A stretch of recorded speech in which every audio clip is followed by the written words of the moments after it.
dear students to the EduSuda part test in number 10. In this questions, in this test paper, the questions related to the modern physics have been given to you. Let's see how to solve these questions. Now we come to the first problem. In first problem, assertion and reason question have been given to you. In photoelectric effect, there is no guarantee of emission of photoelectrons even if the energy of the incident radiation greater than the work function of the material. देखो एक चीज है यहाँ पर कि जब ये suppose कोई एक इलेक्ट्रॉन है and this electron is to be ejected by the photons which have been incident on this electron, ठीक है ना। जब ये इलेक्ट्रॉन निकलता है तो आपको क्या बताया जाता है कि अगर इसकी जो फ्रीक्वेंसी है थ्रेशोल्ड फ्रीक्वेंसी से कम है तो ये there will be no emission, लेकिन अगर इसके बराबर है या इससे ज्यादा है तो देयर विल बी एमिशन। लेकिन कई बार क्या होता है कि जैसे यहाँ पर कोई और एक और इलेक्ट्रॉन है या कोई यहाँ पर लेटिस का स्ट्रक्चर है, ये इलेक्ट्रॉन यहाँ से इजेक्ट हुआ, समटाइम्स दिस इलेक्ट्रॉन में collide with the neighbouring electrons, ये नेबरिंग इलेक्ट्रॉन से क्या कर सकता है, कोलाइड कर सकता है। In that case what will happen कि ये अपनी एनर्जी लूज कर जाएगा और निकल नहीं पाएगा, ये भी हो सकता है इसमें। और ये अगर इसकी एनर्जी बहुत ज्यादा होगी इस इलेक्ट्रॉन की तो ये एमिट भी हो सकता है, ठीक है। So there are two possibilities. This is the ideal condition of the threshold frequency. Threshold frequency की जो कंडीशन होती है ये आइडियल होती है, ठीक है ना। In photoelectric effect after absorbing the photon the electrons may make collisions with the other electrons or the latest structure. So this reason is the correct one reason. So both assertion and reason are correct, and this is the R is the correct explanation of A. Now we come to the second problem. In second problem, there is a graph between the stopping potential and incident frequency. तो ये जो frequency है this is the threshold frequency. तो energy required for minimum emission that is called work function is equal to given by h into nu naught. और अगर मैं यहाँ पर इसकी वैल्यू लेता हूं तो ये मेरे पास 6.63 इंटू 10⁻⁻34 इंटू 10⁻14, ठीक है। तो इसको अगर मैं सॉल्व करता हूं तो ये यहाँ पर मेरे पास जो है इन टर्म्स ऑफ जूल आएगी एनर्जी, लेकिन यहाँ पर जो है आंसर्स ऑप्शंस किसमें दिए in terms of electron volt. So this is to be divided by the value of elementary charge and that is given by 3 into 3. So this is to be given by 1.6 into 10⁻⁻19। एक चीज ध्यान रखना 6.63 into 3 into 10⁻8, ये भी मैं आगे चल के भी डिस्कस करूंगा कि जो इसकी जो न्यूमेरिकल वैल्यू होती है जैसे 6.63 into 10⁻⁻34 into 3 into 10⁻8 upon E 1.6 into 10⁻⁻19, इसकी जो न्यूमेरिकल वैल्यू जो ली जाती है दैट इज 12.43 into 10⁻−10 के करीब -7 के करीब आएगी ये। And this is to be divided by, अगर मैं इसको 1000 से डिवाइड करता हूं और 1000 से मल्टीप्लाइड करता हूं तो ये यहाँ पर एंगस्ट्रॉम के टर्म में भी इसको हम लोग राइट कर सकते हैं।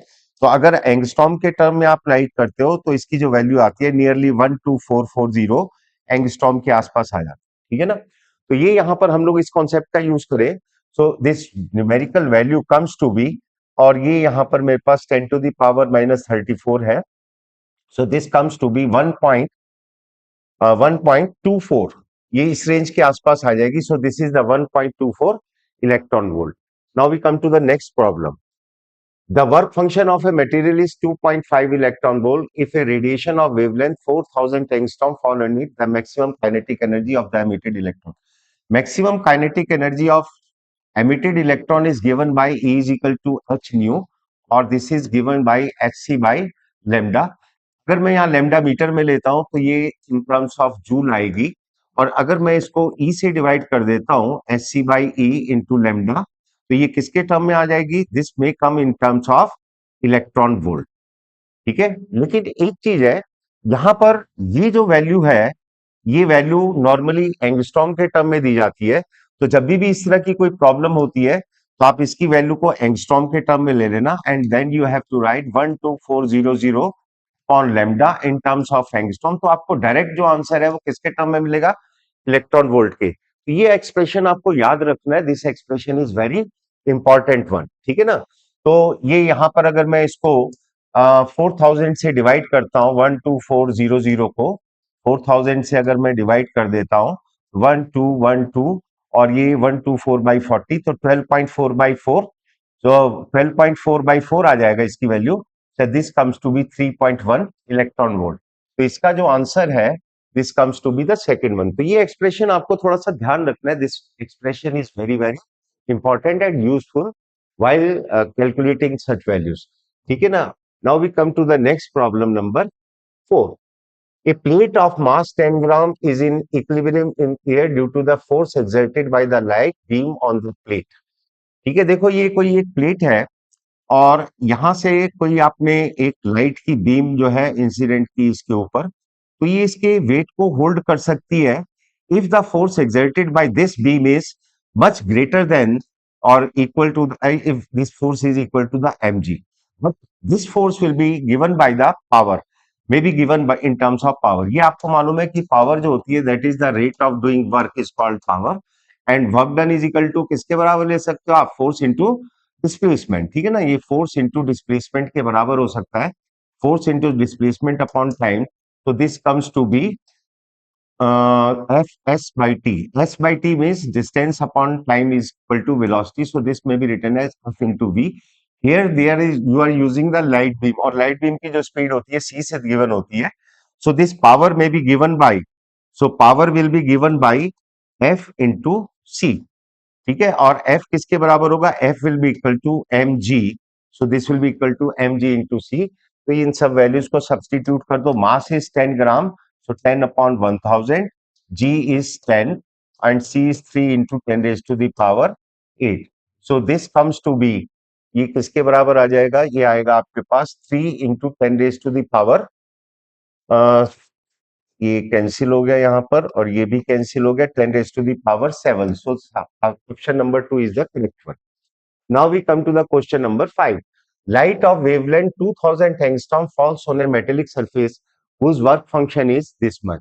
The stopping potential is approximately. देखो यहाँ पर एक चीज है, जो टोटल एनर्जी होती है that is equal to work function plus kinetic energy, ठीक है ना। और काइनेटिक एनर्जी को हम लोग किससे बराबर राइट कर सकते हैं, दिस में be written in terms of E into V naught. तो मेरे पास यहाँ पर वी नॉट की जो वैल्यू है this comes to be E minus W by E, ठीक है ना। तो ये यहाँ पर जो है, ये मेरे पास पोटेंशियल, ये मेरे पास कितना दे रखा है, work function is given equal to 4.21, तो ये 4.21 इलेक्ट्रॉन वोल्ट है, तो ये इलेक्ट्रॉन से इलेक्ट्रॉन कैंसिल हो जाएगा, so this comes to be, ये मेरे पास कितना आ जाएगा 4.21 वोल्ट, ठीक है। ये मेरे पास 4.21 वोल्ट हो जाएगा। अब इस एनर्जी की जरा बात कर लेते हैं।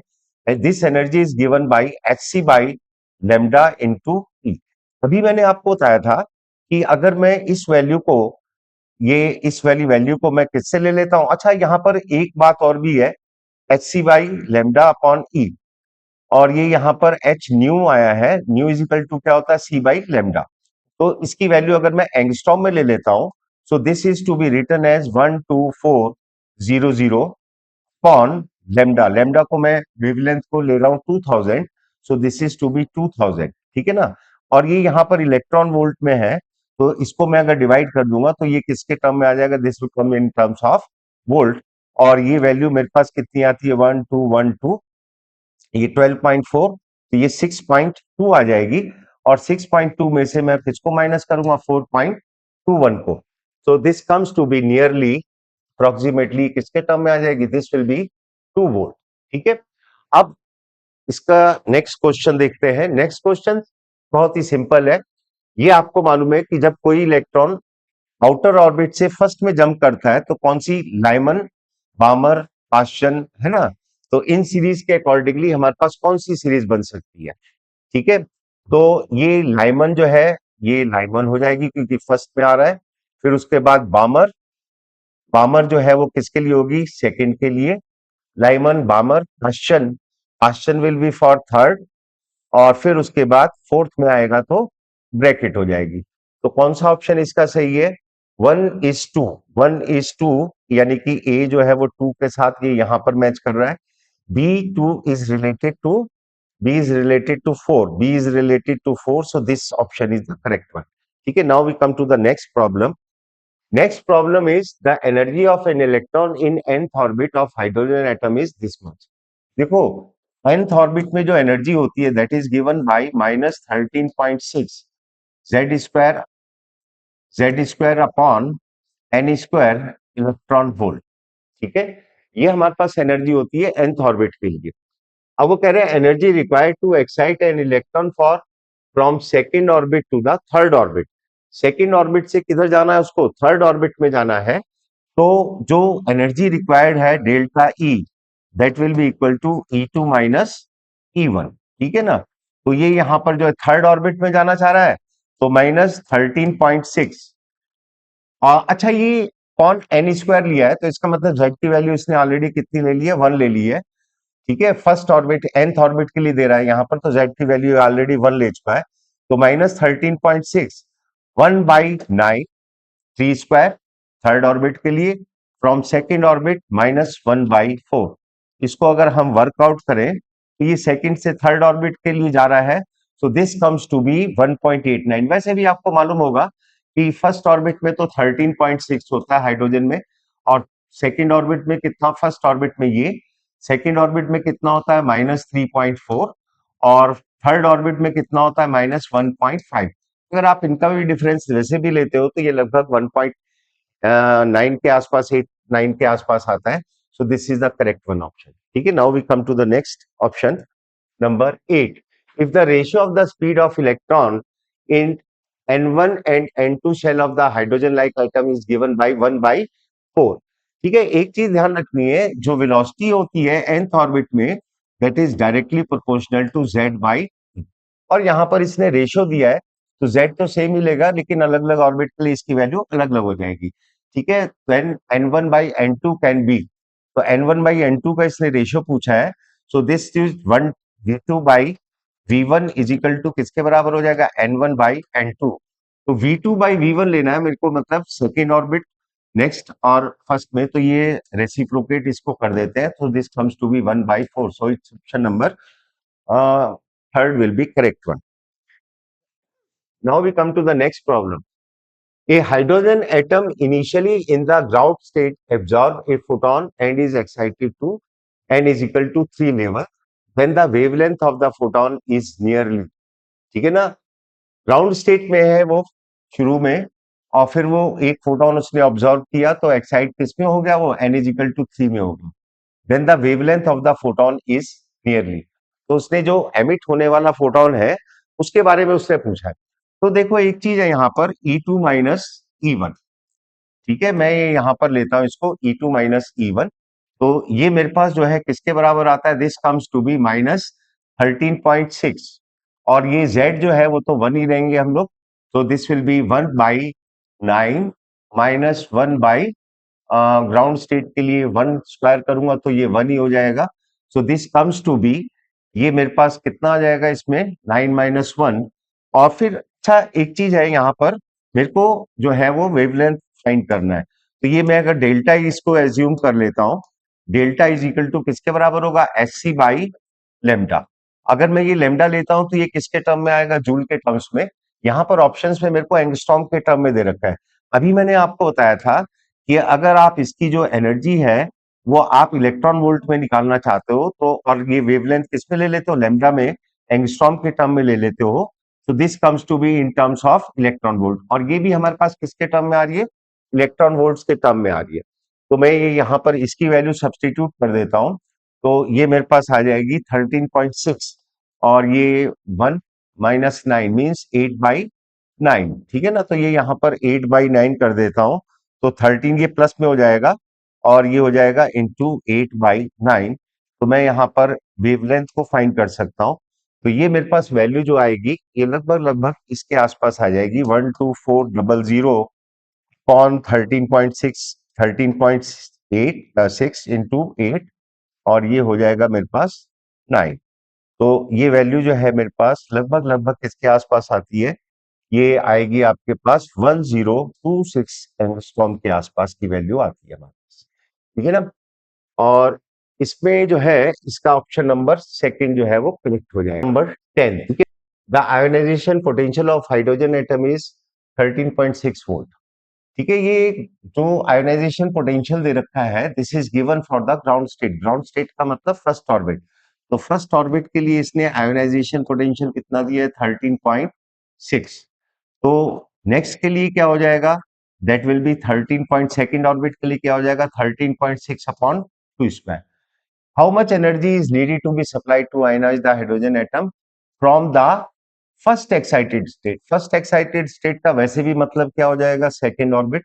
सो this is to be divided by 4। तो इसको मैं अगर 4 से डिवाइड कर देता हूं तो ये मेरे पास आ जाता है 4 3 जा 12। सो ये come to be 3.4 electron volt.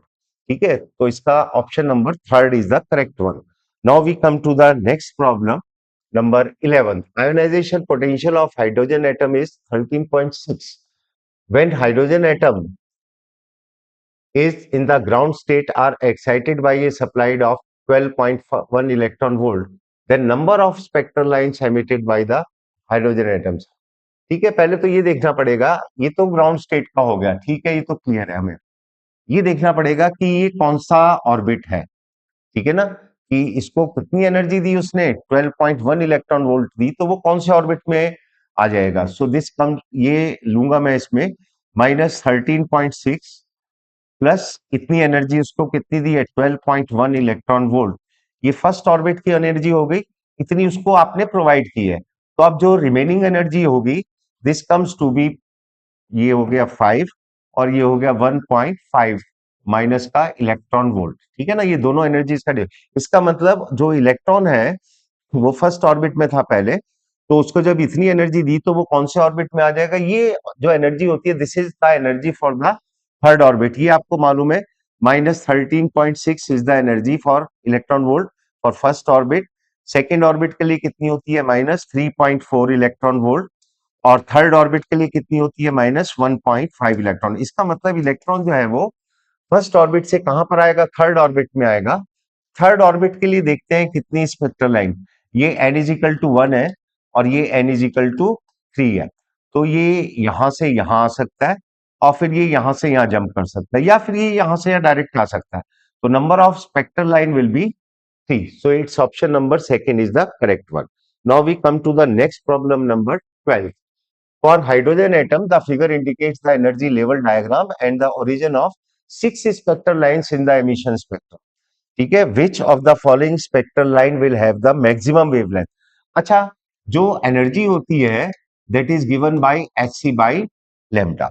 यहां पर मेरे को मैक्सिमम वेवलेंथ फाइंड करना है। तो मैक्सिमम वेवलेंथ अगर ये होगा, अगर ये मैं मैक्सिमम लेता हूं तो ये मिनिमम हो जाएगी। तो मेरे को ये देखना होगा कि किस ऑर्बिट से किस ऑर्बिट में जाने के लिए मिनिमम एनर्जी रिक्वायर्ड है। तो मिनिमम एनर्जी जो रिक्वायर्ड है वो मेरे को देखो, ये यहां पर तो वैसे भी गैप ज्यादा है, तो यही मिनिमम एनर्जी है। ये यहां से यहां तक जब जब करेगा तो ये मिनिमम एनर्जी है। ये भी गैप थोड़ा ज्यादा है, तो ये यहां पर भी ज्यादा होगी, ये तो खैर काफी ज्यादा होगी, ये भी बहुत ज्यादा है, ये भी बहुत ज्यादा है, ये भी। सो this is the sixth spectral line is emission. ठीक है ना, तो यहाँ पर विच of the following spectral line will have the maximum wavelength? इस छठी वाली का वेवलेंथ जो है वो मैक्सिमम होगा। सो it's option number A1 is correct one. Now we come to the problem number 13. In Rutherford scattering experiment, if the angle of deviation is 100, it is then impact. अरे देखो, ये हमारे पास न्यूक्लियस है और ये अगर मैं डायरेक्ट हेड ऑन कोलिजन के लिए यहाँ पर जाता हूँ और एक ये यहाँ पर ले लेता हूँ वेलोसिटी वेक्टर, तो ये जो है this is called impact parameter. और अगर ये डायरेक्टली हेड ऑन कोलिजन के लिए जाता है तो इस केस में ये 180 डिग्री से टर्न हो जाता है, तो इसका मतलब इम्पैक्ट पैरामीटर क्या होगी? 0। ठीक है ना, अगर ये इम्पैक्ट पैरामीटर ये जो प्रोजेक्टाइल है, ये यहाँ की बजाय अगर यहाँ पर होगा तो ये फिर 180 सा डेविएशन ले जाएगा, तो इसका मतलब यहाँ पर इसकी इम्पैक्ट पैरामीटर क्या होगी? 0। Now we come to the next problem number 14. If the radius of the first orbit of hydrogen atom is this much, the radius of the third orbit will be। देखो, जो orbit की जो radius होती है that is given by r is proportional to n² by z। ठीक है, तो first orbit के लिए क्या हो जाएगा? r1 और सेकेंड ऑर्बिट के लिए क्या ले लेता हूं मैं, R2 is equal to N1 square upon N2 square, ठीक है ना, Z तो कैंसिल हो ही जाना वहां पर। तो radius of the third orbit, ये थर्ड ऑर्बिट है तो 3 का, और ये फर्स्ट ऑर्बिट है तो ये हो जाएगा 1/3 square means 1/9।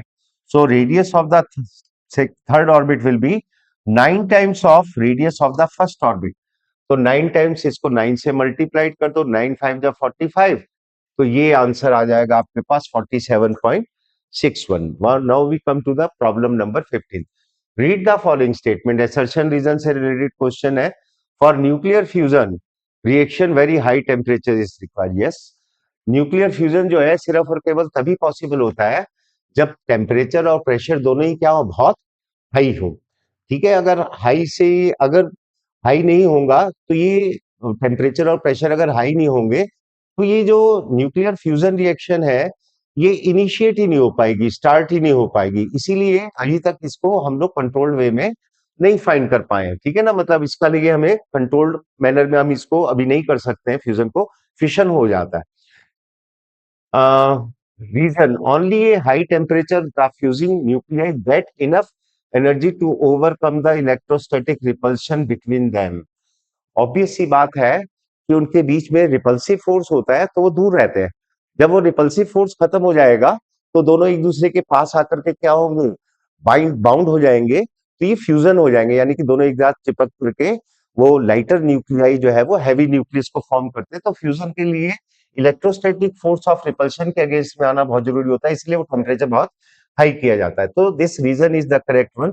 So both A and R are true and R is the correct explanation. So its first option is the correct one. Now we come to the 16th question. The radius of a nucleus X is measured. ये nucleus से related problem है और ये आपको मालूम है कि जो न्यूक्लियस की जो रेडियस होती है that is given by R is equal to R0 A to the power 1/3 और ये मास नंबर होता है the number of nucleus in the nuclide axis, ठीक है ना। और ये देखो आप यहाँ पर एक्स वाले की न्यूक्लियस रेडियस उसने बोला कितनी है, ट्वाइस है as compare to this much nucleus, ठीक है ना। इसकी रेडियस में क्या मान लेता हूँ, आर मान लेता हूँ। तो ये बेरिलियम का मास नंबर कितना है, 9, और ये 9, और ये यहाँ पर इसका जो है एक्स का मास नंबर मेरे को फाइंड करना है, ये 2 हो जाएगा और इसकी पावर कितनी है, 1। 2 का मैं अगर क्यूब करता हूं तो 2 क्यूब हो जाएगा 8, 8 इंटू 9, 9 8 जा 72। सो इट्स ऑप्शन नंबर। अच्छा एक चीज और है, ये मास नंबर जो होता है ना, सम ऑफ प्रोटॉन्स प्लस न्यूट्रॉन्स दिया जाता है और प्रोटॉन प्लस न्यूट्रॉन्स ही क्या कहलाता है, न्यूक्लियॉन्स, ठीक है ना। तो इसलिए एटॉमिक नंबर इसका नंबर ऑफ न्यूक्लियॉन्स के बराबर। Now we come to the next problem. अच्छा, consider the nuclear reaction the nucleus axis. अच्छा, न्यूक्लियस को जो कौन डिसाइड करता है कि ये नाइट्रोजन है, ये भी एटॉमिक नंबर डिसाइड करता है, ठीक है। तो मेरे को पहले तो देखना है एटॉमिक नंबर इसका कितना है, बैलेंस कर लो इसको, 7 + 2 9, तो ये 8 + 1 यानी कि ये 8 एक्स हो गया। इसका मास नंबर कितना, एटॉमिक नंबर कितना है, 8। 8 किसके लिए होता है, ऑक्सीजन के लिए, इसका मतलब ऑक्सीजन वाले ऑप्शन जो है वो सही हो सकते हैं। Now we come to the mass number. Mass number इसका कितना है, 14 + 4 18, और यहां पर 1 है तो ये हो जाएगा 17। सो इसका मास नंबर कितना होगा, 17। So oxygen of mass number 17। So it's option number second is the correct one. Now we come to the next problem number 18। Which of the following statement is correct. The rest mass of the stable nucleus is less than the sum of the rest masses of its separated nucleons। अच्छा, जब हम लोग एक nucleus को form करते हैं तो क्या होता है, जैसे ये मेरे को न्यूक्लियस फॉर्म करना है तो मैं बहुत इंफिनिटी पे, बहुत हाई डिस्टेंस के ऊपर मेरे पास प्रोटॉन्स हैं, न्यूट्रॉन्स हैं, मैं उनको ला ला करके इधर से न्यूक्लियस को फॉर्म करता हूँ। तो ये आपको मालूम है कि जब न्यूक्लियॉन्स को ला करके फॉर्म किया जाता है, तो न्यूक्लियस को फॉर्म करते हैं, तो जब हम इस न्यूक्लियस का जो वेट करते हैं और इनके इंडिविजुअल सम का वेट करते हैं तो दोनों में एक डिफरेंस नजर आता है, उसी को हम लोग क्या बोलते हैं, मास डिफेक्ट। तो जब ये दूर थे तो इनका मास ज्यादा होता है, जब ये न्यूक्लियस बना देते हैं तो इनका मास, न्यूक्लियस का मास टोटल मास से क्या आता है, कम आता है। तो वो जो मास डिफेक्ट होता है, that mass defect appears in the form of binding energy, है ना। तो इसी को हम लोग क्या बोलते हैं, binding energy, E is equal to delta mc²। ये मास डिफेक्ट है। तो this statement is the correct one, ठीक है ना। The rest mass of stable nucleus is greater than the sum of the rest, नहीं, न्यूक्लियस का mass बड़ा नहीं होता। Nuclear fusion energy is release by fusion of the two nuclear of the medium mass, नहीं, ये nuclear energy is release by the fragments of every low atomic mass number, नहीं। तो ये इसका कौन सा ऑप्शन करेक्ट है? It's first option is the correct one. Now we come to the next question. Fusion reaction is initiated with the help of, ये अभी हमने डिस्कस किया था, हाई टेम्परेचर, ठीक है। तो नेक्स्ट इज, ये यहाँ पर डायोड के लिए बोला है। देखो एक चीज है, ये डीसी सर्किट है ना, तो डीसी सर्किट के अंदर आप जो है किरचॉफ्स लॉस को इजीली अप्लाई कर सकते हो। यहाँ पर 1.5 वोल्ट की एनर्जी, अच्छा, जो आइडल डायोड होता है उसका फॉरवर्ड बाइसिंग में रेजिस्टेंस 0 होता है और रिवर्स बाइसिंग में रेजिस्टेंस इनफाइनाइट लेते हैं। लेकिन ये यहाँ पर अगर कुछ पोटेंशियल का ड्रॉप हो रहा है तो इसका मतलब इसका रेजिस्टेंस जो है वो ना तो 0 है ना, ये मतलब ये आइडल नहीं है, इसका मतलब ये यहाँ पर। तो मेरे को यहाँ पर जो है कि ये यहाँ पर इसने इसकी वॉट दे रखी है कि ये कितने वॉट को यहाँ पर कंज्यूम कर रहा है। तो P इज इक्वल टू क्या लूंगा, V इंटू आई।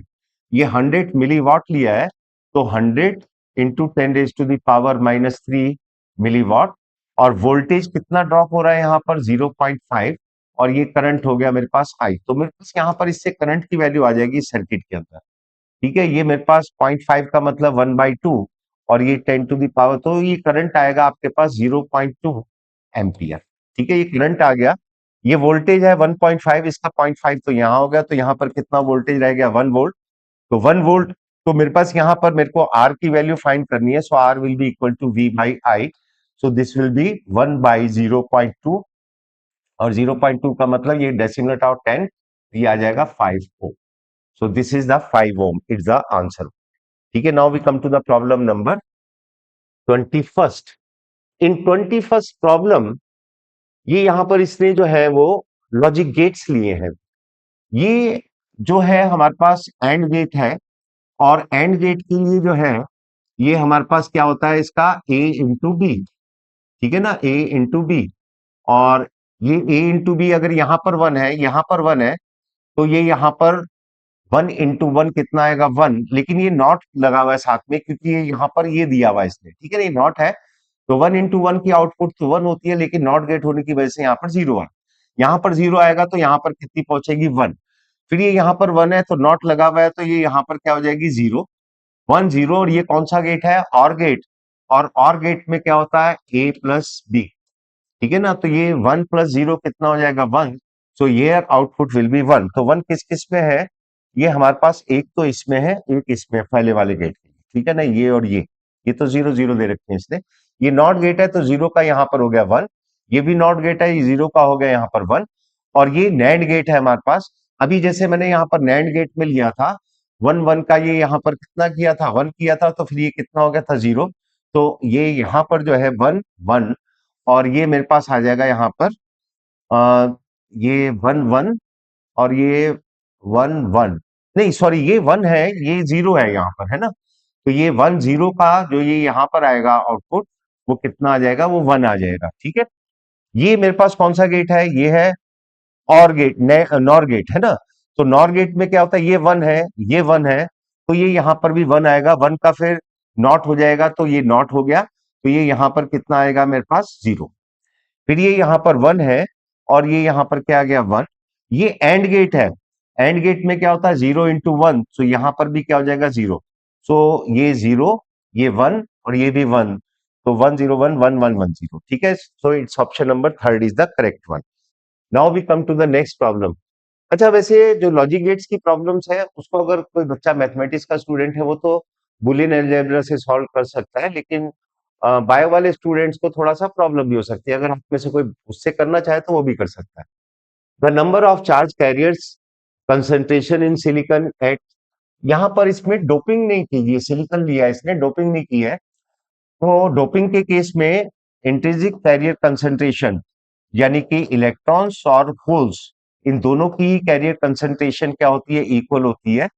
तो ये यहाँ पर जो कंडक्टिविटी होती है, और इसने यहाँ पर रेजिस्टिविटी ऑफ द मटेरियल पूछ रहा है वो, तो resistivity is the reciprocal of conductivity.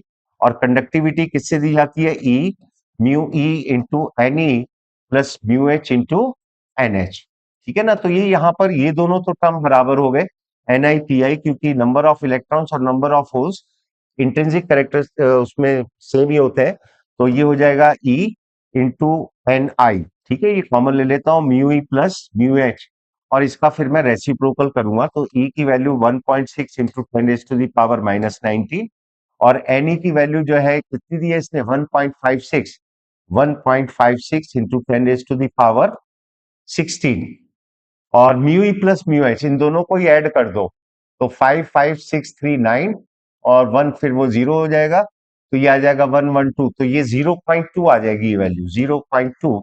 और इसका मुझे क्या करना होगा, रेसिप्रोकल, क्योंकि मुझे क्या फाइंड करनी है, रेजिस्टिविटी फाइंड करनी है। ठीक है, ये 10 टू द पावर प्लस 16 है और माइनस 19, तो ये 10 टू द पावर -3 हो जाएगा, तो ये this will be equal to 1/1.6। ठीक है, 1.6, 1.56, और ये हो जाएगा मेरे पास 10 टू द पावर -3, और ये 0.2। 10 टू द पावर -3 को मैं न्यूमरेटर में लेकर के जाता हूं, तो ये हो जाएगा 1000, और 1000 में ये 0.2 है, तो इसमें एक और लेकर के जाता हूं, तो ये हो जाएगा 10 ऊपर जाएगा, तो 10/2 मीन्स 5, तो इसको 5 से मल्टीप्लाइड कर देता हूं, डिवाइडेड बाई 1.6 और 1.56। 1.6 और 1.56 ये लगभग 2.3 के आसपास आ जाएगा। चलो इसको 2.5 भी मान सकते हैं हम लोग, तो इसको 2.5 अगर इसको मैं एज्यूम करता हूं, तो ये 5 से कैंसिल होगा 2, तो ये 2000, ये option will be, second option will be the correct one. Now we come to the next problem. यहां पर in the following figure diodes which are forward bias, forward biasing में आपको मालूम है ये वाली पी साइड होती है, ये वाली एन साइड होती है, तो ये हायर पोटेंशियल पर होना चाहिए, लोअर पोटेंशियल पर होना चाहिए, तभी ये फॉरवर्ड बायसिंग में कंडक्ट कर पाएगा। ठीक है, तो ये यहां पर मेरे पास जो आएगा, ये +10 वोल्ट है, ये +5, तो ये हायर पोटेंशियल है, ये लोअर है, तो ये फॉरवर्ड बायसिंग में हो जाएगा। -10 0, -10 कम है और ये 0 ज्यादा है, तो ये रिवर्स बायसिंग में होगा, तो ये नहीं बनेगा। ये -5 जो है वो ज्यादा है एज कंपेयर टू -12, -5 जो है वो ज्यादा है एज कंपेयर टू -12, तो ये भी फॉरवर्ड बाइसिंग में आ जाएगा। ये 0 है और ये है +5, तो ये कम है और ये ज्यादा है, तो ये नहीं आएगा। So A and C are the options, correct options for this problem. Now we come to the next problem number 24। The IV characteristics of a PN junction diode in the forward bias is shown. The approximate forward range.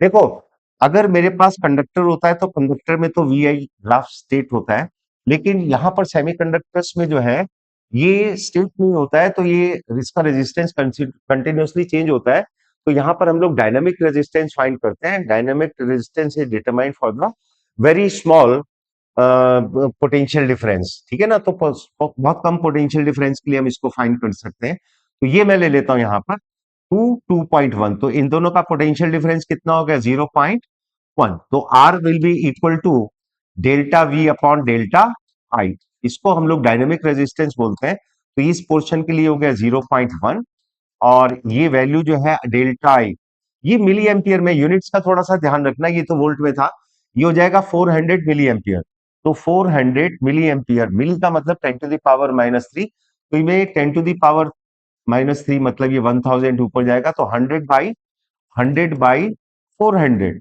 तो 100/400, ये 0 का 1/4 mean 0.25, so its option number 2 is the correct one. Now we come to the next problem, question number 25. In the circuit shown in the figure, determine the output waveform. अच्छा, यहां पर एक चीज है, ये पॉजिटिव लिया है, ये नेगेटिव लिया है, फर्स्ट हाफ साइकिल के लिए मैं इसकी बात करता हूं, और ये वोल्टेज इसने दी है इसकी 10 वोल्ट। ठीक है ना, तो ये तो कंडक्ट नहीं कर पाएगा क्योंकि ये रिवर्स बाइसिंग हो जाएगा, ये फॉरवर्ड में, उसका रेजिस्टेंस 0 लूंगा मैं। ठीक है, तो ये क्या होगा मेरे पास, ये जो प्लस वाली वोल्टेज है, ये एक तरीके से, और फिर ये जब यहां पर करंट आएगा तो ये डिवाइड होकर के ऐसे जाएगा, तो इसका मतलब क्या हो गया कि मेरे पास ये वाला जो 2 किलो वोल्ट है, वो तो ये हो गया 2 kilo volt, sorry 2 kilo ohm, और ये यहां पर जो है, ये रेजिस्टेंस जो है वो मेरा डिवाइड हुआ है 2 किलो ओम, और ये भी कितना हुआ, 2 किलो ओम। इसका मतलब क्या हुआ, यहां तो चलो 10 वोल्ट हो गया, लेकिन इसके अक्रॉस 5 वोल्ट होगा, ये 5 वोल्ट होगा फर्स्ट हाफ साइकिल में, है ना, और क्योंकि ये टोटल तो कितना दिया उसने, 10 वोल्ट का दिया ना, तो ये 5 वोल्ट होगा, ये भी 5 वोल्ट, तो इसके अक्रॉस तो 10 वोल्ट रहेगा, यानी कि इसके अक्रॉस 5 वोल्ट हो जाएगा, और उसने ये वी नॉट की ही वैल्यू पूछी हुई है यहाँ पर। ठीक है, तो ये फर्स्ट हाफ साइकिल के लिए तो 5 वोल्ट आ जाएगा। फिर सेकेंड हाफ साइकिल के लिए क्या होगा कि सेकेंड हाफ साइकिल में ये कंडक्ट करेगा, ये कंडक्ट नहीं करेगा, तो इनके रोल्स जो है वो चेंज हो जाएंगे। अब आप देखो सेकेंड हाफ साइकिल में इसका सर्किट क्या बनेगा। ये मेरे पास अब की बार मैंने इसको पॉजिटिव लिया, तो ये कंडक्ट नहीं करेगा, तो ये कंडक्ट नहीं करेगा, तो इधर वाला करंट इधर चले जाएगा। तो इसका मतलब क्या हो गया, अब ये और ये तो इसमें आ जाएंगे, ये दोनों आ जाएंगे अब मेरे पास सीरीज में, और फिर ये करंट इधर से इधर चला जाएगा, और ये तो डायरेक्ट ही चले गया। तो यानी कि ये वाला जो है वी नॉट वाला, ये वाला आपकी बार ये यहां पर आ गया है, ये वी नॉट वाला ये यहां पर आ गया है। तो अभी भी इसमें जो आउटपुट वोल्टेज है 5 वोल्ट, ये यहां पर कंज्यूम कर जाएगा, 5 यहां करेगा, और इसके अक्रॉस ये वाला अब वो हो गया, ये वाला जो पहले ये था अब वो ये बन गया है, तो इसके अक्रॉस 10 वोल्ट ही रहेगा। ठीक है, तो यहां पर अब इसके across again in the next half cycle ये वोल्टेज कितनी हो जाएगी, 5 वोल्ट ही हो जाएगी। ठीक है, तो इसका ऑप्शन नंबर, यानी कि आउटपुट जो है वो सेकेंड हाफ साइकिल में भी 5 वोल्ट हो जाएगी, तो जब रिवर्स होगा, so this will be the correct option. None of this तो नहीं आएगा इसमें, तो दोनों ही केस में इसमें जो है वोल्टेज वो ऐसे जा रहा है, इसमें भी ऐसे जा रहा है, फर्स्ट हाफ साइकिल में ऐसे, सेकेंड हाफ साइकिल में ऐसे। तो इसका जो सही ऑप्शन है वो second one will be the correct one. 10 volt नहीं होगा क्योंकि वो तो डिवाइड हो गया यहाँ पर पोटेंशियल, इसमें भी 10 वोल्ट लिया था इसने, इसमें 5 है, इसमें 10 है, नन ऑफ दिस तो गड़बड़ हो गया। ठीक है, now we come to the next problem. In a PN junction diode an electric field of this much is exist in the depletion region, the minimum kinetic energy. देखो एक चीज है, ये यहाँ पर जब ये हम लोग डायोड को आपस में कनेक्ट करते हैं तो यहाँ पर एक डिप्लेशन रीजन बनती है, ये पी टाइप है और ये कौन सा है, एन टाइप है। तो यहाँ से इलेक्ट्रॉन्स जो है वो जंप करते हैं इधर से इधर, ठीक है ना, तो ये पोटेंशियल डिफरेंस को जो है वो जंप करवाएंगे यहाँ पर। The minimum kinetic energy of the conduction electron in order to diffuse from N side to the P side is found to be this much. ये काइनेटिक एनर्जी उसने दे रखी है, तो ये इलेक्ट्रॉन जब ये यहां से यहां जंप करेंगे तो ये जो डिप्लेशन लेयर की जो थिकनेस है इसको उन्हें क्रॉस करने के लिए एनर्जी चाहिए। तो नेचुरल सी बात है कि इसको क्रॉस करने के लिए यहाँ पर उसने फील्ड जो है वो दे रखा है, एन इलेक्ट्रिक फील्ड। तो मैं यहाँ पर जो फोर्स होगा वो किससे डिनोट कर सकता हूँ, Q इंटू ई से, और फोर्स इंटू डिस्प्लेसमेंट जो है वर्क डन हो जाएगा, so this will be equal to kinetic energy. तो डी की जो वैल्यू है डिप्लेशन लीवर की, इसकी जो थिकनेस है, this will be equal to K upon Q E. तो के की जो वैल्यू है ये हमारे पास कितनी दे रखी है, 3.2 इंटू 10⁻⁻20। ठीक है ना, ये जूल में दे रखी है। और फिर उसके बाद ई की वैल्यू कितनी दी है, 5 इंटू 10⁻5,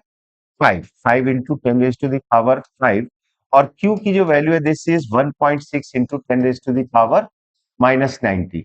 अच्छा ये तो हो जाएगा 2, और ये हो जाएगा 2 इंटू 10⁻−1, 2 इंटू 10⁻−1, और ये 5 को मैं 2 से मल्टीप्लाइड कर दूं तो ये 2 10 हो जाएगा, तो ये इधर हो जाएगा 4, तो ये आ जाएगा मेरे पास 4। कैलकुलेशन करने का आप अपना तरीका देख लेना कि 10 टू द पावर कितना हो जाएगा, 6 हो जाएगा, ऊपर लेकर के जाऊंगा तो 10⁻−1 ऑलरेडी है मेरे पास यहाँ पर, तो 10⁻−7 metre. So this comes to be, अच्छा यहाँ पर ऑप्शंस में इसने सेंटीमीटर में लिया है, तो 10⁻−5, सो it's option number 4 into 10⁻5, so it's fourth option number is the correct one. ठीक है ना, अब उसके बाद मैं आ जाता हूं यहां पर नेक्स्ट प्रॉब्लम में। Now we come to the next problem. यहां पर जो है ये सब उसने और गेट लिए हुए हैं, ठीक है। अब देखो एक चीज है, ये 1 + x, तो ये यहां पर क्या आएगा, 1 + x, तो ये आ जाएगा 1। x में बी 0, ठीक है, में बी 1, ठीक है, x क्या हो सकता है, 1 भी हो सकता है, 0 भी हो सकता है, तो कुछ भी हो सकता है। तो यहां पर एक्चुअली में आ जाएगा 1 + x, तो ये 1 + 1 ले लो या 1 + 0 ले लो, तो ये यहां पर 1 ही मिलेगा, यानी कि जो कंडीशन ये यहां पर है ना वो ये यहां पर फिर आ गई मेरे पास। ठीक, फिर उसके बाद ये यहाँ पर फिर x आ गया, फिर x जो है ये यहाँ पर आ गया, तो ये फिर ये मेरे को 1 मिल चुका था यहाँ पर, फिर ये 1 प्लस एक्स ही हो जाएगा, और 1 प्लस एक्स का मतलब 1 ही लोगे, तो ये यहाँ पर फिर मेरे पास कितना आ गया 1, और ये यहाँ पर फिर x आया है, तो ये फिर क्या हो जाएगा 1 प्लस एक्स, और ये फिर ये यहाँ पर 1 प्लस एक्स, एक्स कुछ भी हो सकता है, तो फिर ये यहाँ पर मेरे पास कितना आ गया 1, और ये फिर ये यहाँ पर x आया है, तो ये y कितना हो जाएगा 1 प्लस, ठीक है, तो ये मेरे पास इसमें 1 प्लस एक्स के बराबर हो जाएगा, so y will be equal to X naught. अगर ये देखो यहां पर ये 1 प्लस 1, ये यहां पर एक चीज ध्यान रखना, 1 प्लस 1 अगर मैं ये लेता हूं तो 1 प्लस 1 कितना हो जाता है 1 0, ठीक है, और 1 प्लस 0 क्या हो जाता है 1, तो यहां पर अगर मेरे पास y जो है, अगर मैं x को यहां पर क्या मान लेता हूं 1 मानता हूं, तो ये यहां पर कितना आ रहा है 0, और यहां पर अगर मैं इसको 0 मान रहा हूं तो ये यहां पर कितना आएगा 1, तो इसका मतलब y will be equal to X naught, तो ये फाइनल मेरे पास रिजल्ट कितना आएगा y is equal to X naught, कि यहां पर देखो एक चीज ध्यान रखना है, 1 plus 1 this is equal to 0, और कैरी क्या हो जाता है 1, और 1 प्लस 0 किसके बराबर होता है 1 के, ठीक है ना, तो ये चीज आपको ध्यान रखना है, यहां पर आपने x जो है वो 1 माना था तो ये 0 आ रहा है, यहां पर आपने x 0 माना है तो यहां पर कितना आ रहा है 1, so y will be equal to x naught, so its option number 4th is the correct one. Now we come to the problem number 28. A PN junction is fabricated from a semiconductor with band gap of 2.8 electron volt. What approximate wavelength it cannot detect? देखो E is equal to किसके बराबर होगा SC by lambda and this is given as 2.8 electron volt, ठीक है ना, तो मैं यहाँ पर इसकी वैल्यू सब्स्टिट्यूट करता हूँ, तो ये मेरे पास 2.8 हो जाएगा, ये 2.8, और h की वैल्यू कितनी है 6.6 इंटू 10 to the power -34, और c की वैल्यू लूंगा 3 इंटू 10 to the power 8। अच्छा ये इलेक्ट्रॉन वोल्ट में ये ध्यान रखना है यहाँ पर, और लेमडा मेरे को फाइंड करना है, so lambda will be equal to, ये इलेक्ट्रॉन वोल्ट में ना, तो मैं इसको 1.6 इंटू 10 to the power -19 से अगर मल्टीप्लाइड करूंगा then it will be converted into joule, क्योंकि ये सब एक्टिव वैल्यू जो है एसआई सिस्टम में है, तो अब ये जूल में कन्वर्ट हो जाएगा, so lambda comes to be 6 into 3 18, है ना, 6 इंटू 3 18 ले लेता हूँ, और 10 to the power माइनस ये यहाँ पर आ जाएगा 8 और 6 26, ठीक है, और ये आ जाएगा 2.8 into 1.6 into 10 to the power -19।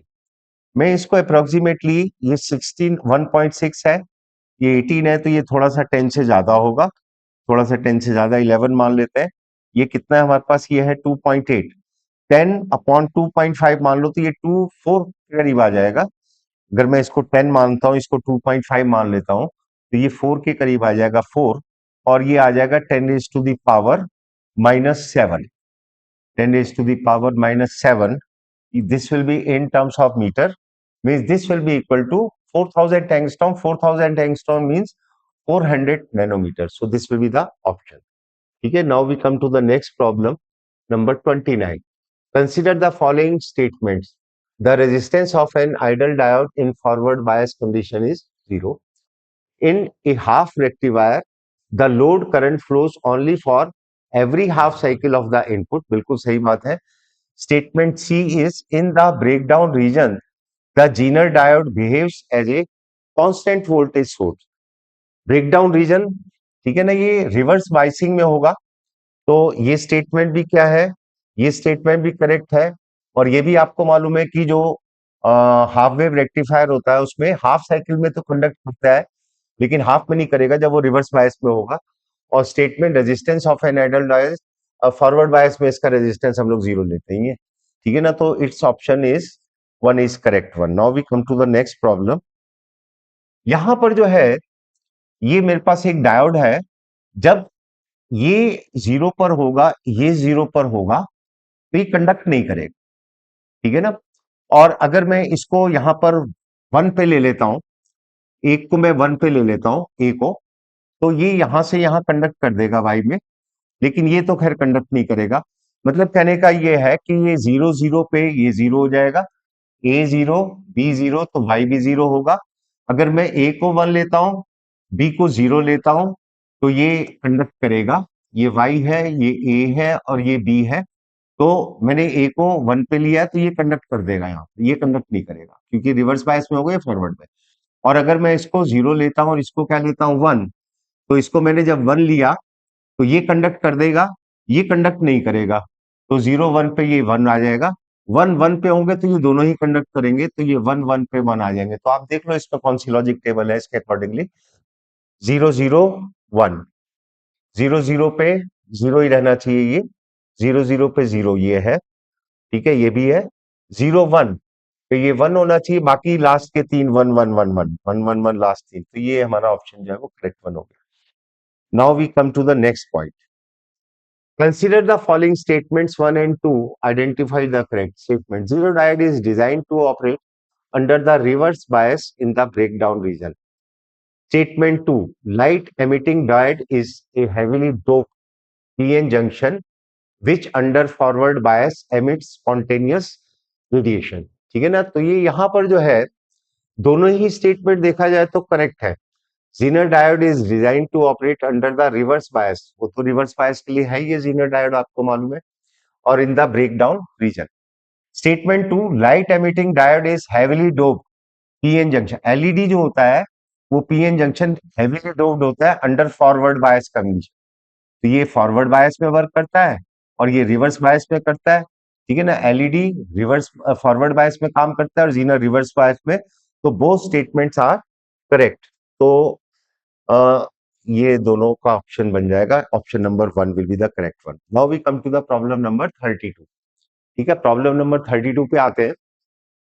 The electron concentration in an N type semiconductor is the same as hole concentration in a P type semiconductor. ठीक है ना, दोनों की कंसंट्रेशन उसने क्या बोली है, सेम है। And electric external field is applied across each of them, compare the current in them. देखो एक चीज है यहाँ पर, मोबिलिटी की बात करूं ना मैं, तो मोबिलिटी इलेक्ट्रॉन्स की ज्यादा होती है एज कंपेयर टू होल्स, ठीक है। और प्योर सेमीकंडक्टर के अंदर ये भी आपको मालूम है जो करंट होता है कि वो N I into E mu E plus mu H, क्योंकि ये दोनों की कंसेंट्रेशन मैंने क्या ली है, इक्वल ले लिया है यहाँ पर, ठीक है ना। इन दोनों की कंसेंट्रेशन क्या ली है, इक्वल ले लिया है। तो मैं यहाँ पर ये कंडक्टिविटी हो जाएगी, so this is the conductivity. ठीक है, जब कंडक्टिविटी ज्यादा होगी तो करंट भी ज्यादा प्रोड्यूस करेगा, तो नेचुरल सी बात है, ये तो दोनों के लिए सेम ही रहेगा, चाहे वो एन टाइप हो चाहे वो पी टाइप हो, क्योंकि उसने यहाँ पर बोल दिया है कि दोनों के लिए सेम बता रहा है वो, होल और इलेक्ट्रॉन की कंसंट्रेशन। अब जब वो कह रहा है तो ये ज्यादा किसकी होती है, इलेक्ट्रॉन्स की होती है, तो नेचुरल सी बात है एन टाइप में मेजोरिटी चार्ज कैरियर क्या होते हैं, इलेक्ट्रॉन। तो इलेक्ट्रॉन्स यानी कि एन टाइप का करंट ज्यादा होगा, तो current in an type is more than current in P type, so it's option number third is the correct one. ठीक है ना, तो इसका ये वाला ऑप्शन जो है वो क्या होगा, करेक्ट हो जाएगा। Now we come to the next problem. In a full wave rectifier circuit operating from 15 hertz, main frequency the frequency of the output voltage. देखो इसमें इनपुट वोल्टेज जो है उसकी फ्रीक्वेंसी होती है, तो ये एक हाफ साइकिल में 2 बार वो ऑसिलेट करता है और ये 50 हर्ट्ज होती है, ठीक है। अब मैं अगर आउटपुट की बात करता हूं, तो ये आउटपुट जो है एक ही साइकिल के अंदर, ये क्योंकि करंट सेम डायरेक्शन में रखता है, मैक्सिमम टू मैक्सिमम जीरो और फिर जीरो से मैक्सिमम मिनिमम, यानी कि एक ही साइकिल में ये 2 बार जो है ऑसिलेट कर जाएगा, जीरो से मैक्सिमम तक और मैक्सिमम से जीरो तक। तो पहले अगर इसकी फ्रीक्वेंसी 50 हर्ट्ज होती है, तो ये जब फुल वेव रेक्टिफायर हो जाएगा यहाँ पर, तो इसकी फ्रीक्वेंसी कितनी हो जाएगी, दिस विल बिकम 100 हर्ट्ज, ठीक है ना। तो ये 2 बार करेगा ऑसिलेट उसी इसमें, so its answer is third one is the correct. Now we come to the next problem. P N junction, P में in the case of forward biasing of P N junction which one of the following figures correctly depict the direction of flow of majority का charge. Majority charge carriers, majority charge carriers हमेशा depletion layer को cross करते हैं, ठीक है ना। P से N की तरफ होल्स जाते हैं और n से p की तरफ इलेक्ट्रॉन्स मूव करते हैं, ठीक है ना। तो यही फॉरवर्ड बाइसिंग होती है। तो फॉरवर्ड बाइसिंग के केस में देखो ये p है, यहाँ पर ये होल्स इधर से इधर जंप कर रहे हैं, इसमें तो इधर से इधर ये तो गड़बड़ हो जाएगा, ये ठीक है, लेकिन ये गलत हो गया इसमें, ये गलत हो गया इसमें, ये ठीक है, जबकि इसमें ये दोनों ही गड़बड़ है, ठीक है। इसमें ये गड़बड़ है, ये ठीक है। तो ये ऑप्शन इसका करेक्ट हो जाएगा, क्योंकि यहां से हो पी साइड से होल्स जो है वो यहां से यहां जंप करेंगे, और एन साइड से इलेक्ट्रॉन्स जो है वो इधर से इधर जंप करेंगे, तो ये फॉरवर्ड बाइसिंग केस में हो जाएगा। So this option is the correct one. Now we come to the next question number. At room temperature, in intrinsic semiconductor due to electron is I2, IE, and current due to holes is IH, then net current will be। देखो एक चीज है यहाँ पर, जो ये current होता है ना, दैट इज ड्यू टू, जो सेमीकंडक्टर्स में करंट होता है that is due to the movement of electrons plus due to the movement of holes, ठीक है। अभी हमने देखा था कि ये करंट जो है वो ज्यादा होता है और ये करंट जो है वो कम होता है, ठीक है, नेचुरल सी बात है। ये करंट जो है वो, क्योंकि इनकी मोबिलिटी ज्यादा होती है और इनकी मोबिलिटी कम होती है, तो अगर मैं यहाँ पर दोनों को बराबर ले लेता हूं तो I will be equal to 2, लेकिन ऐसा नहीं है यहाँ पर, क्योंकि यहाँ पर आई ई जो है that is greater than I H, ठीक है। तो मैं अगर दोनों तो को आई ई से मल्टीप्लाइड कर देता हूं तो ये हो जाएगा 2IH। तो नेचुरल सी बात है, ये जो टोटल करंट मैं लेता हूं, ये I जो है this will be greater than 2IH, ठीक है। ये 2IH से क्या होगा, बड़ा हो जाएगा, ठीक है। तो इस option number fourth is the correct one, ठीक है। इसका कौन सा ऑप्शन करेक्ट होगा? ये अच्छा आई ई लिखा है इसने, है ना, ये आई ई ये यहाँ पर है, तो आई ई, तो ये मेरे पास आई ई हो जाएगा। सो आई जो है total current, this will be less than 2 of I E, ठीक है ना। तो ये आई के टर्म्स में सारे ऑप्शन, तो ये करेक्ट बनेंगे। Now we come to the next problem number 36। Which of the following graphs represent the variation of speed of proton and de Broglie wavelength, ठीक है ना, speed of proton and de Broglie wavelength. तो देखो एक चीज है, lambda is equal to क्या होता है हमारे पास, lambda is equal to H upon M into V, ठीक है। तो लेमडा और वेलोसिटी के बीच में जो ग्राफ है that will be inversely proportional to V. तो नेचुरल सी बात है, ये बढ़ेगा तो ये कम होगा, ठीक है ना। और अगर ये इंक्रीज हो रहा है तो ये डिक्रीज होगा, और अगर ये लेमडा को मैं इंक्रीज करता हूं, यहाँ पर v is inversely proportional to 1/λ, अगर मैं इसको इंक्रीज करता हूं तो ये डिक्रीज हो जाएगा एक्सपोनेंशियली, ठीक है ना। तो स्ट्रेट लाइन तो आएगा नहीं, तो ये इसका आंसर होगा। So this will be the answer. Now we come to the next problem. The work function of a photo sensitive material is 2.48 electron volt. The longest wavelength of light then can cause photo emission from this substance is approximately. मैंने अभी आपको work function के लिए बताया था W is equal to H nu naught, यानी कि HC/λ, ठीक है। और फिर अभी बताया था कि ये जूल में होगा, और अगर मैं यहाँ पर इसको इलेक्ट्रॉन वोल्ट में कन्वर्ट करना चाहूँ और वेवलेंथ को किस में ले लेता हूँ, एंगस्ट्रॉम में, तो ये वैल्यू मैं क्या ले सकता हूँ, 12400। तो ये मेरे पास W की वैल्यू आ जाएगी, ठीक है ना। तो ये मेरे पास कितना दिया उसने, 2.48, 2.48 इलेक्ट्रॉन वोल्ट।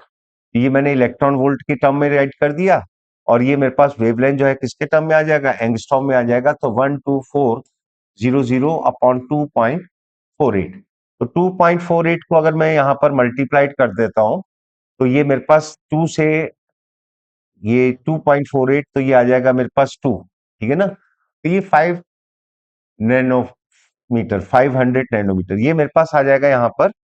2.48 को मैं करता हूं तो ये आ जाएगा मेरे पास 1/2, है ना। और इधर मैं इसको ले लेता हूं 10⁻⁴, 1 2 3 4, 10⁻⁴ ले लेता हूं, तो 1.24, और ये 2.48, और ये ले लेता हूं 10⁻⁴, ठीक है, 1 2 3 4। So this comes to be, ये मेरे पास आता है 1/2, तो ये आ जाएगा 1000, अपॉन 10, तो 5000 एंगस्ट्रॉम, यानी कि 500 नैनोमीटर। तो this option number second is the correct one. ठीक है ना, तो इसमें मेरे पास कौन सा ऑप्शन करेक्ट है? Second is the correct one. Now we come to the next problem number 38. The work function of metals A and B in the ratio of 1/2. If the light of frequencies F and 2F are incident on the surfaces, WA reflect is the ratio of the maximum kinetic. Kinetic energies का ratio उसने पूछा है। F is the greater than the threshold frequency of 2A. ठीक है, ये इसने condition अपनी clear कर दी है। तो मेरे पास यहाँ पर काइनेटिक एनर्जी ऑफ ए, ये किसके बराबर होगा? ये total energy minus work function. ठीक है ना, तो ए के लिए मेरे पास ये कितना है, फ्रीक्वेंसी कितनी दी है उसने? ए की एफ दे रखी है और बी की दे रखी है 2F, तो ये हो जाएगा एच एफ। और वर्क डन कितना है मेरे पास? वर्क फंक्शन जो है वो W1 दे रखा है मेरे पास, ये मैं W ले रहा हूं इसको।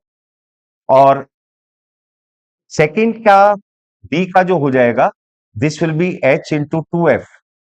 अच्छा एक चीज है, W1/W2 इसने कितना दिया है? This is given as 1/2। W1 को अगर मैंने W एज्यूम किया है तो W2 को मैं क्या मानूंगा? 2W। ठीक है, W2 मेरे पास क्या हो जाएगा? 2W के बराबर हो जाएगा, तो ये हो जाएगा -2W।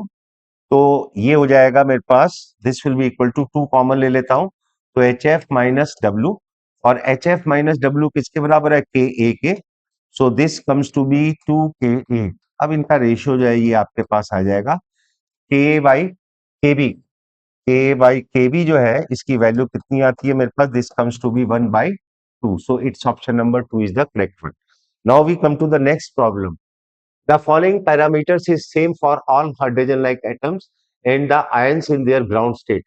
Radius of the orbit, speed of the electron, energy of the atom, orbital angular momentum। ठीक है ना, orbital angular momentum। देखो एक चीज है, रेडियस जो होती है वो ग्राउंड स्टेट में किसके ऊपर डिपेंड करती है? दैट इज R0 और A⁻⁴ तो नेचुरल सी बात है, मास नंबर तो same for all hydrogen like atoms. तो हाइड्रोजन लाइक एटम्स जरूर है, लेकिन सबके लिए जेड जो है वो क्या हो सकता है? डिफरेंट भी हो सकता है। स्पीड ऑफ इलेक्ट्रॉन जो है that is Z² by proportional to Z² by n²। ठीक है ना, तो ये यहाँ पर Z, क्योंकि यहाँ पर भी मैंने Z अलग ले लिया, यहाँ पर भी Z अलग ली, तो स्पीड अलग अलग हो सकती है। Energy of the atom, energy जो होती है that depends on kinetic energy. जो टोटल एनर्जी है वो -K के बराबर होती है, और काइनेटिक एनर्जी वेलोसिटी के ऊपर डिपेंड करती है। अगर ये चेंज हो रहा है तो ये भी चेंज हो सकता है। तो एनर्जी ऑफ द एटम्स जो है वो लगे, क्योंकि Z जो है ना, हाइड्रोजन लाइक जरूर बोल रहा है। हाइड्रोजन लाइक का मतलब क्या है? कि जो इलेक्ट्रॉन है वो एक ही होगा ऑर्बिट के अंदर। ठीक है, और न्यूक्लियस और उस इलेक्ट्रॉन के बीच में कोई दूसरा इलेक्ट्रॉन नहीं होगा। लेकिन जो न्यूक्लियस है उसका जो मास एटॉमिक नंबर है, तो वो कुछ भी ले सकता है, वो Ze। ठीक है ना, तो Z अलग अलग हो सकता है। आपने देखा होगा सभी फार्मूलों में Z आता है उसमें। तो ये सब तो Z के ऊपर डिपेंडेंट है, तो ये तो सब अलग अलग हो सकते हैं। ऑर्बिटल एंगुलर मोमेंटम जो है, this is orbital angular momentum. ये किससे दिया जाता है? This is given by mv/r या NH/2π। तो आप देखो यहाँ पर एन जो है वो फर्स्ट ऑर्बिट के लिए जो है वो सबके लिए फर्स्ट 1 ही रहेगा, तो H/2π के बराबर हो गया। तो ये सबके लिए क्या रहेगा? सेम रहेगा। सो it's option number fourth is the question number 40। Question number 40, in this question the kinetic energy and electrostatic potential energy of single electron in first excited state of He2। He+2 लिया है, तो ये यहाँ पर Z की value जो है helium के लिए मैं क्या लूंगा?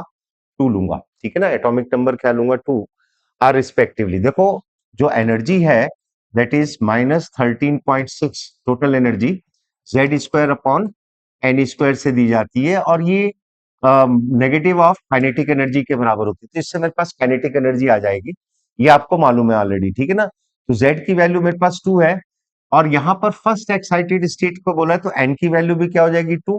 तो ये भी 2², तो ये तो कैंसिल हो जाना है। K की वैल्यू कितनी आ गई? 13.6 इलेक्ट्रॉन। ठीक है, तो तो ये वैल्यू मेरे पास 13.6 इसमें और इसमें दे रखा है। और ये भी आपको मालूम है कि जो पोटेंशियल एनर्जी होती है that is equal to -2k, ठीक है ना। तो ये पोटेंशियल एनर्जी -2k के, तो इसको डबल कर दो, नेगेटिव साइन बना दो, तो दिस कम्स टू बी, ये आ जाएगा आपके पास 27.2। तो इस option number second is correct one. Now we come to the problem number 41। The dependency of binding energy per nucleon on the mass number as respectively. अच्छा, ये आपको मालूम है बाइंडिंग एनर्जी कर्व आप लोगों ने पढ़ा था, और उस कर्व के अंदर एक चीज बताई जाती है कि जो z इज इक्वल टू कितना है, a इज इक्वल टू 56 पर, यानी कि Fe 56 की जो बाइंडिंग एनर्जी पर न्यूक्लियन है वो मैक्सिमम होती है। और फिर ये कर्व इधर से आकर के ऐसे जाता भी है। तो ये यहाँ पर जो है कर्व को अगर आप लोगों ने ड्रॉ किया होगा तो कुछ ऐसे ऐसे होता हुआ ऐसे जाता है। तो ये यहाँ पर जो है ये 56 वाला है, तो ये किससे का साथ मैच कर रहा है, this is matching with this one, ठीक है ना। तो ये ऑप्शन इसका ये बराबर नहीं जाएगा इसमें, ये 96 भी दे दिया इसने, ये भी 96 दे दिया, 120, तो वैसे ही 56 के लिए होता है। Now we come to the next problem. Two nuclei have their mass number in the ratio 1:8, the ratio of their nuclear densities.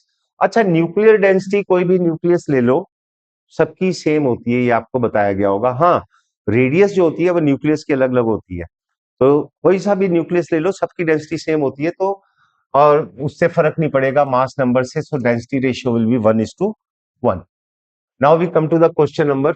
A nuclear has mass number A1 and volume V1। अच्छा, volume का मतलब क्या हो जाएगा, 4/3 पाई R1, ठीक है ना। और ये वॉल्यूम हो जाएगा। Another nuclear has the mass number A2 and volume of V2. If the relation between the mass number is A2 and A2, then V1 by V2। तो ये वॉल्यूम का रेशियो उसने पूछा है, V1 by V2, ठीक है ना। तो ये यहां पर मैं लिख ले रहा हूं 4/3 पाई R2 क्यूब। और ये भी आपको मालूम है कि ये तो कैंसिल हो जाएंगे, तो R1 by R2 to the power 3। और ये आपको मालूम है this is equal to R0 A1 to the power 1/3 upon R0 A to the power 1/3। तो ये आपके पास पावर 3 हो जाएगा, 3 से 3 cancel, so this will be equal to A1/A2। तो A1/A2 कितना आ रहा है आपके पास, इसको इधर ले जाओ, इसको इधर, तो ये आता है आपके पास 1/3। तो it's option number third is the correct one, ठीक है ना। तो 43rd का जो कौन सा ऑप्शन है, third one is the correct one. Now we come to the next problem. Next problem number 44। Given below are the two statement, LED converts optical radiation into electrical energy. Zener diode are used as voltage। हाँ, वो तो हम लोग use करते हैं, ठीक है ना। तो यहां पर जो है Zener diodes are used as voltage regulators, LED convert।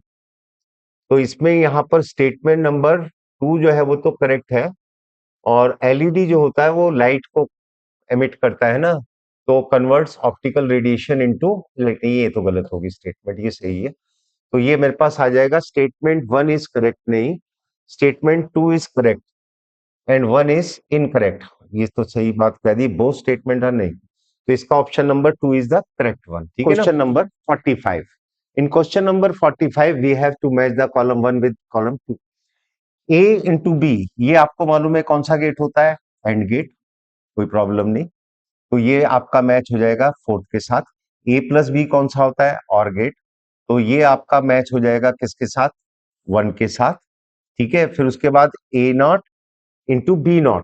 अच्छा, यहाँ पर एक चीज है, A0 इंटू B0 दे रखा है, और A0 B0 जो है वो किसको रिप्रेजेंट करता है, A0 B0 represent to the NOR gate. Actual में ध्यान रखना, ये आपके पास जो डी मॉर्गन थ्योरम होती है, तो A इंटू बी जो है this is equal to A0 plus B0, और A plus B0 this is equal to A0 into P।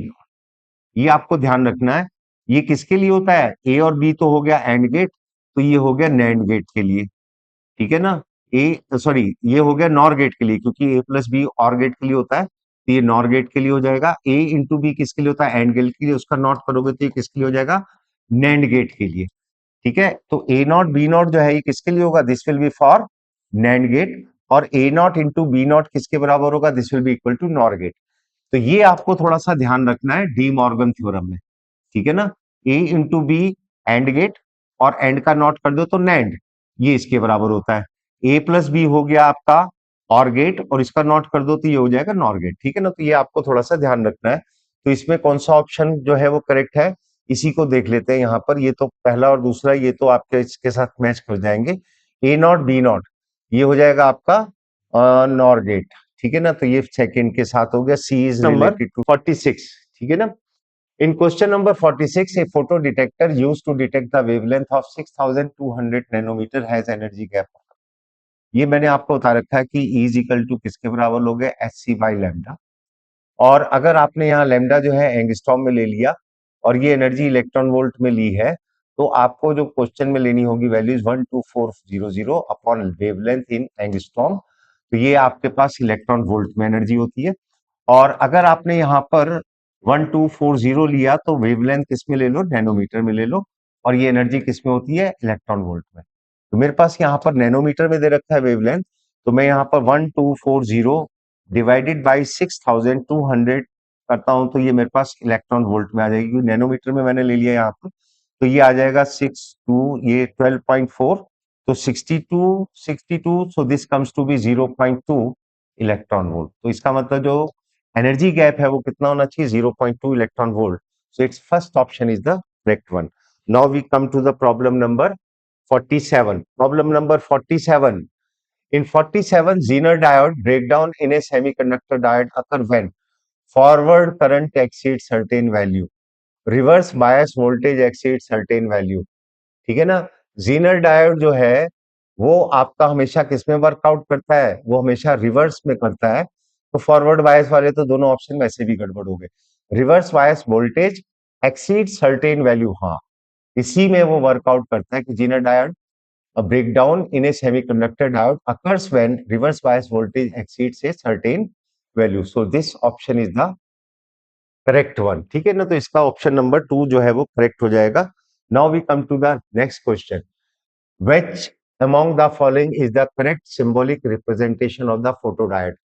photodiode जो होता है, अच्छा ये तो एलईडी है, ये एमिट कर रहा है, ये फोटोडायोड है, ये जीनर डायोड है, ये डायोड, ठीक है। ये जीनर डायोड क्योंकि इसमें ये ऐसे दे रखा है, ये डायोड का है, और ये एमिट कर रहा है तो ये एलईडी का है, ठीक है। और ये किसका होगा, this will be the symbol for photodiode. तो फोटोडायोड का option number 3 is the correct answer, ठीक है। Now we come to the next problem number 49, ठीक है।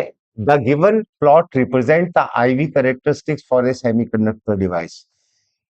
It is IV characteristic of solar cell, it is the IV characteristics of photodiode connection, it is the IV characteristic of LED, it is the IV characteristics of photodiode connection।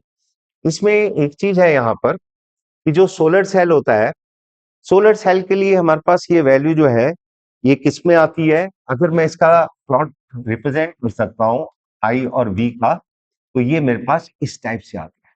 यानी कि इसमें जैसे जैसे current जो है वो, मतलब जैसे जैसे उसकी वोल्टेज बढ़ेगी तो करंट जो है वो क्या होगा, वो डिक्रीज होता चले जाता है। तो इसका आईवी करेक्टरिस्टिक ये किसका होता है, this is for solar cell. ये हो सकता है आप लोगों ने किसी बुक में देखा भी हो इसको।